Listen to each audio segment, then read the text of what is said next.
Sir नमस्कार। नमस्कार sir. Sir क्या नाम है आपका? मेरा नाम जी सुखदेव सिंह है जी। कहाँ से आए सर आप? मैं जी जिला करनाल, तहसील निस्संग, गांव अमूपुर का रहने वाला हूँ, हरियाणा में। सर संत रामपाल जी महाराज से कब जुड़े आप?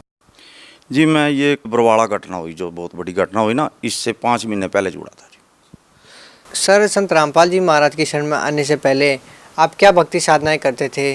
आप किन देव देवताओं की भक्ति करते थे? मैं जी सिख समाज में रहने के उसमें ना कल्ले गुरु ग्रंथ साहब को ही मानता था और किसी को नहीं मानता था। गुरुद्वारे में जाता था और गुरु ग्रंथ साहब के बारे में सब कुछ जानते थे, थोड़ा बहुत जो जानते थे उसी की भक्ति करते थे, किसी की भक्ति नहीं करते थे। और सर संत रामपाल जी महाराज के शरण में कैसे आए आप? मैं जी बीमार था, मेरे को इस आंत में जख्म थे, जो 2 आंत होती है ना, इसमें जख्म थे और लीवर में जख्म थे। लीवर बिल्कुल डैमेज था। कई सालों 10-12 साल मंजी पे रहा। कभी दिल्ली होली फैमिली गया, अम्बाड़ा, पटियाला ये प्रमोद मित्तल, अमर हॉस्पिटल, राजेंद्रा हॉस्पिटल, इनमें कभी 10 दिन एक हॉस्पिटल में दाखिल रहता था, कभी 10 दिन दूसरे हॉस्पिटल में दाखिल रहता था, कभी दिल्ली ओली फैमिली में दाखिल रहता था, कभी करनाल अजय गुप्ता में दाखिल रहता था। ऐसे करते करते मेरे को 12 साल बीत गए। 1 महीने में 10 दिन तो हॉस्पिटल में दाखिल रहता था और 10-15 दिन उसके बाद सियाने जो झाड़ फूक लगाते हैं, बड़े बड़े ये मुसलमान जो जैसे मुजफ्फरनगर हैं, रुड़की, मरेल कोटला, पटियाला, करनाल, जो हमारे साथ के जितने भी सियाने झाड़ फूक वाले थे उनके पास भी जाता था। और मेरी ऐसे करते करते आर्थिक स्थिति भी बहुत डाउन होने लगी। हमारे पास 40 किले ज़मीन है, 3 भाई हैं। इतना कुछ होते हुए भी पूरा परिवार गलने लग गया, बीमारी में जूझने लग गया। मैं भी एक मंजी पे, मेरी घरवाली भी एक मंजी पे।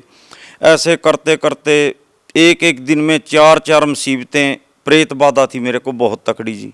4-4 मुसीबतें एक एक दिन में खड़ी हो जाती। जैसे मैं भी मंजी पे पड़ा, मैं अपनी घरवाली को बोला भी किसी रिश्तेदार को बुलाओ, मेरे को दाखिल कराओ। अब तो मेरे अंदर पानी भी नहीं जाता। 10-12 साल सर मेरे इतनी तकलीफ़ थी मेरे को भी, बाथरूम भी मैं बाल्टी में करता था, इतना दुख था मेरे को। हॉस्पिटल में जाते जाते भी जिस डॉक्टर के पास जाते थे, कोई बोलता था अभी तेरा लीवर बिल्कुल डैमेज, कोई बोलता था तेरी आंत में जख्म है, कोई बोलता था तेरे पूरे पेट में जख्म है। तो था क्या, मेरे पेट में इतनी तकलीफ़ थी, मेरे अंदर गर्मी के दिनों में भी गर्म पानी जाता था, रोटी नहीं जाती थी, थोड़ी बहुत खिचड़ी दलिया ऐसे कुछ ना कुछ खाता था या थोड़ा दूध पीता था। ऐसे करते करते मतलब हॉस्पिटलों में सारा घर बर्बाद हो गया। और हालांकि हमारी आर्थिक स्थिति ऐसी थी, ना हमारे बाप ने दुख देखा ना हमने दुख देखा। 40 किले ज़मीन थी, बहुत अच्छी खेती करते थे, कंपाउंड थी, पूरे का पूरा हमारे पास साधन था।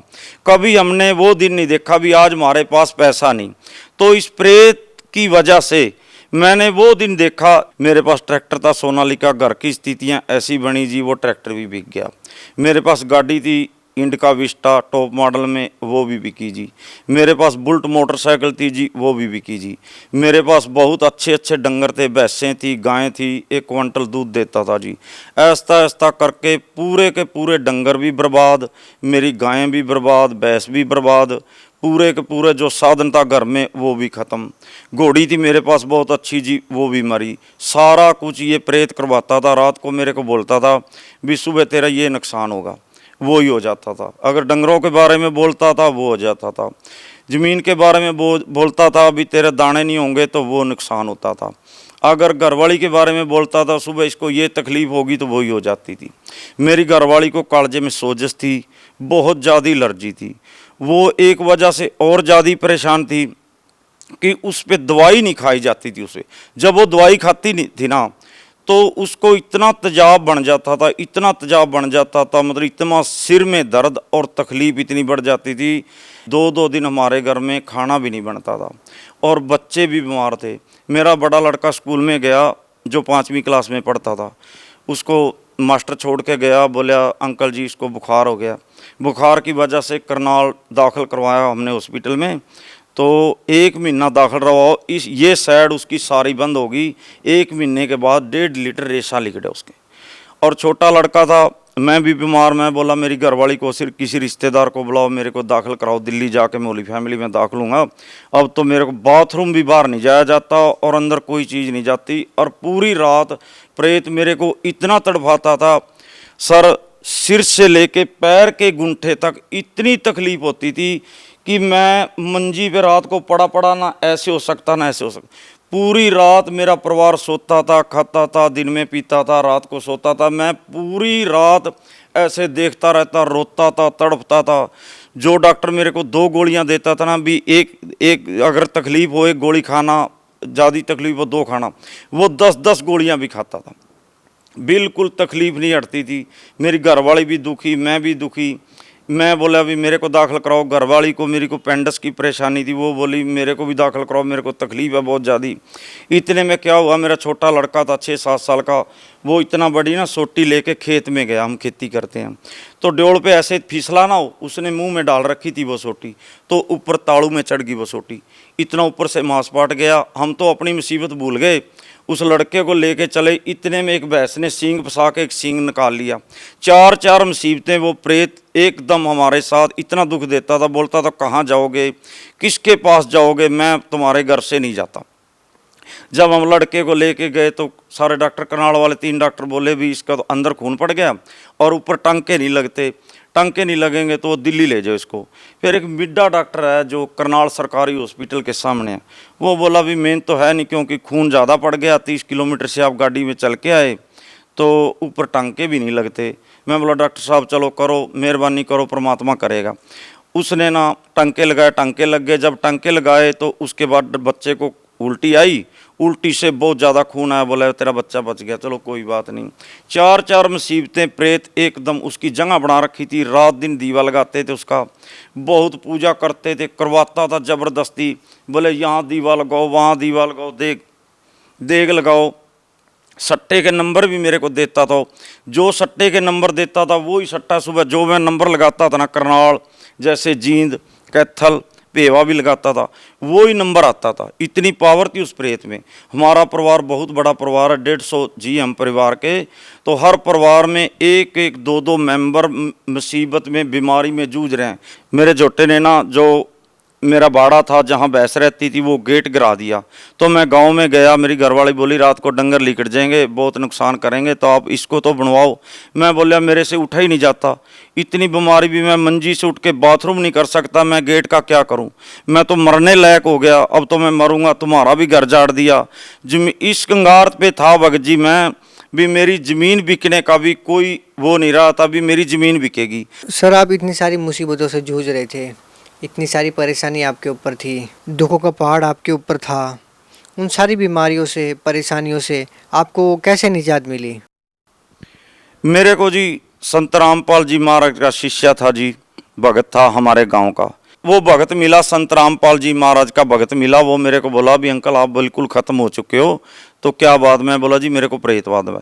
वो बोला भी मेरे पास ना संत रामपाल जी महाराज के पास चलो, तो वहाँ तुम्हारा दुख का निवारण होगा।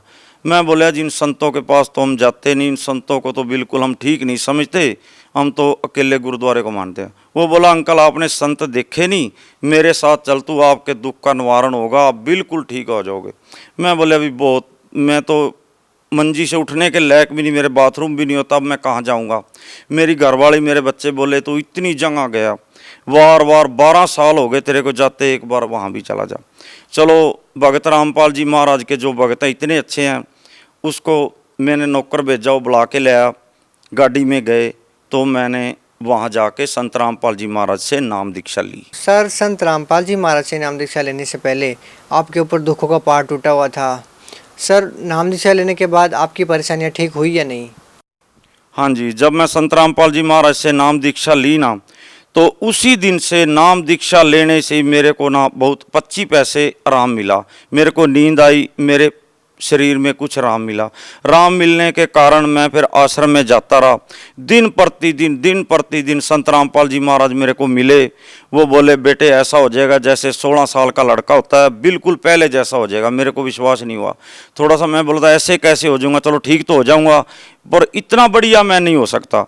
पर दिन प्रतिदिन संत रामपाल जी महाराज को महाराज जी मेरे को 8 दिन में 7 दिन में मिलते रहे, बेटे ऐसे भक्ति कर, बेटे ऐसे नाम मंत्र का जाप कर, बेटे तू ज्ञान गंगा पढ़े कर, कानों में लीड लगा के बेटे सुने कर।